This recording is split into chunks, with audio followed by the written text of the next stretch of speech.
जय श्री महाकाल। स्वागत है हमारे YouTube चैनल में। तो चैनल को सब्सक्राइब कर लीजिए, बगल में बेल आइकॉन है वह भी दबा लीजिए ताकि हमारी कोई भी वीडियो हो आप उसे देख सकते हैं, रीड कर सकते हैं। तो आज हम एक ऐसी साधना, एक ऐसी क्रिया जिसके माध्यम से अपने बलिष्ठ से बलिष्ठ शत्रुओं का मर्दन कर सकते हैं, मारन प्रयोग कर सकते हैं।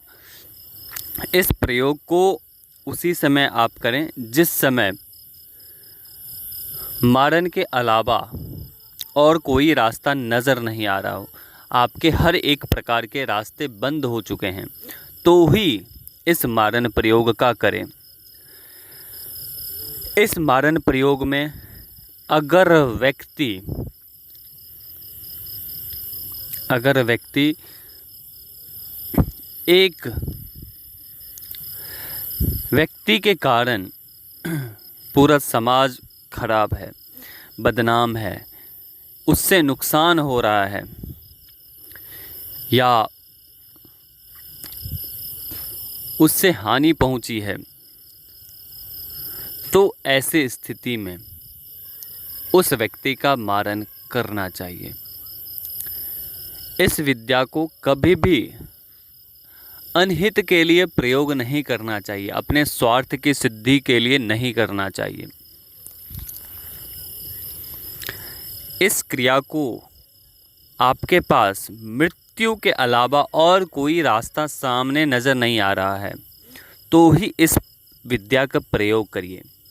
तो आज जो हम बता रहे हैं वो शत्रु मारन प्रयोग बता रहे हैं, शत्रु मारन क्रिया बता रहे हैं। किस प्रकार से अपने शत्रुओं को नष्ट करना है, किस प्रकार से शत्रु खून की उल्टी के द्वारा मृत्यु को प्राप्त होगा। ठीक है, उसके मुख के माध्यम से खून निकलेंगे, तो यह प्रयोग है। ठीक है, तो शत्रु मारन प्रयोग है। कैसे करने हैं इस शत्रु मारन प्रयोग को? आपको एक पुतला निर्माण करना है जो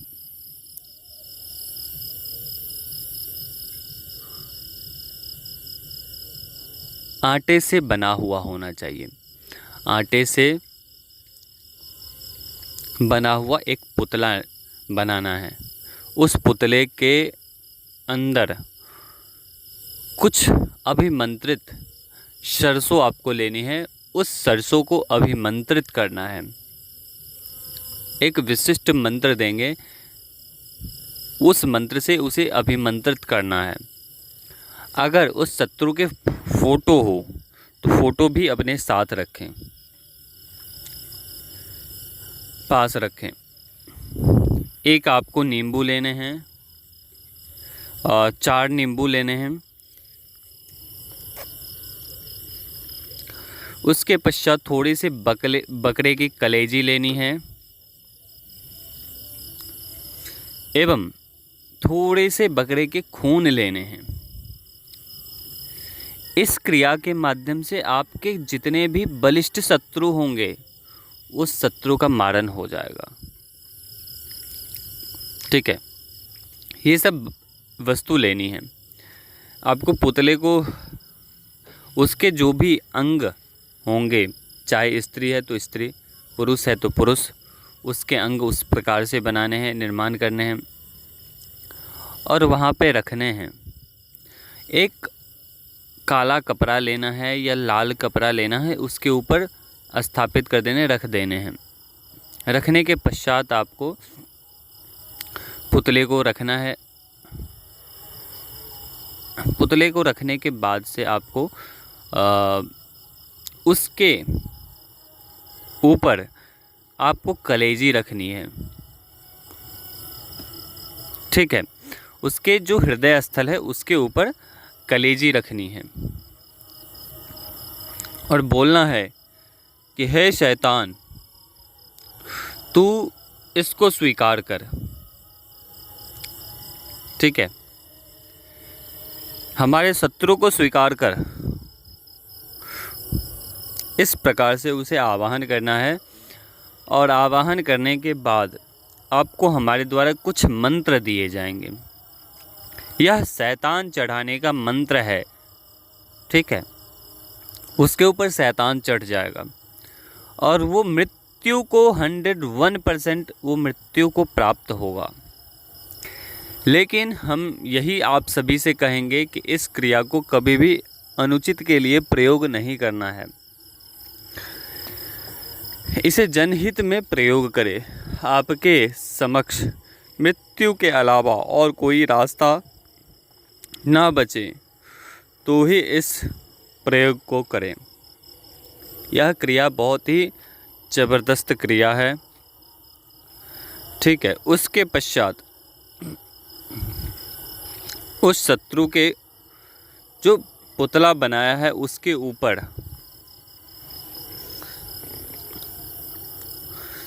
ऊपर आपको चारों तरफ आपको नींबू रखना है। नींबू के अंदर लौंग डालने हैं, एक लौंग, दो लौंग डालने हैं। और जब ये हो जाएंगे, जो मंत्र आपको बताया जाएगा उस मंत्र के द्वारा वह शैतान जो आपने पुतला बनाकर आवाहन किया है उसके मृत्यु 101% होंगे। जब ये सब प्रक्रिया हो जाए तो आपको उस पुतले को एक हांडी लेनी है। हांडी में आपको पुतला रखना है। बचे हुए जो भी बकरे के जो कलेजी हैं वो लेने हैं, उसके अंदर रखनी है। हांडी के अंदर जो भी नींबू है, नींबू को भी हांडी के अंदर डालना है, रखना है। और भी जो भी सामग्री बची हुई है उसके अंदर डाल देना है, ठीक है। उसके पश्चात जो काला कपड़ा आपने बिछाया था उस काले कपड़े से उसके मुख बांध देने हैं उस हांडी के। और बांधने के बाद आपको किसी सुनसान स्थान पर जाना है। आपको उसे एक हाथ गड्ढा खोदकर उस हांडी को उसके अंदर डाल देना है। जब भी आपको आवश्यकता पड़े, अब मान के चलिए कि आपका कार्य पूर्ण हो गया, आपका कार्य पूर्ण हो गया और आप नहीं चाहते हो कि शत्रु मृत्यु को प्राप्त हो। यह क्रिया 11 दिनों के अंदर अंदर आपके शत्रु को मृत्यु को प्राप्त कर देगा। आप चाहते हैं मृत्यु ना हो तो उस हांडी को उखाड़ देने हैं और हमारे द्वारा कुछ मंत्र दिए जाएंगे। उस मंत्र से सभी सामग्री को के ऊपर जल से छिड़क देना है, ठीक है। इससे ये होगा कि जो भी आपके शत्रु हैं वो मृत्यु को प्राप्त नहीं होगा।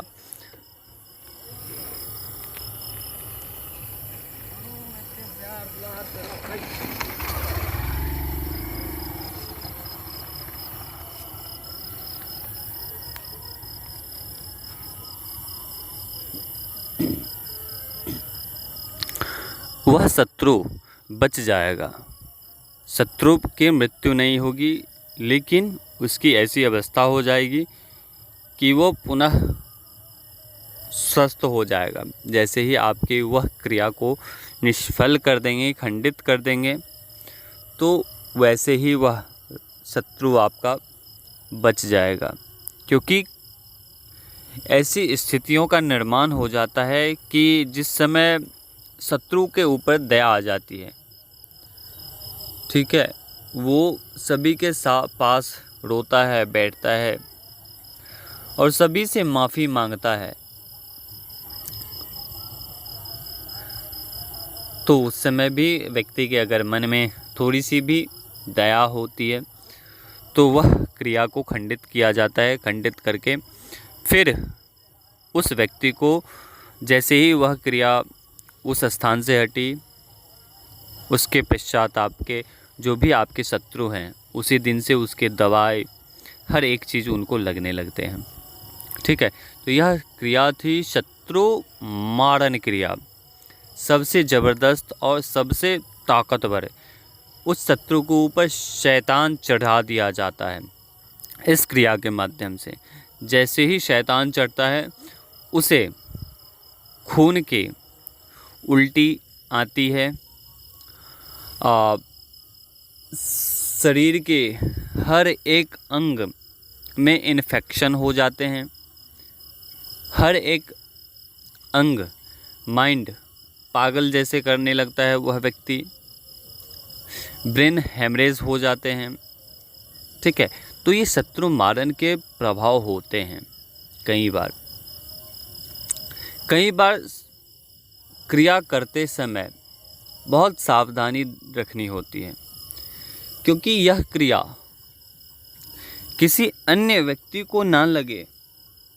क्योंकि जब आप नाम के द्वारा, उसके पिता के नाम के द्वारा अगर मारन भेजते हैं, कई बार देखा गया है कि वह कहीं और चला जाता है।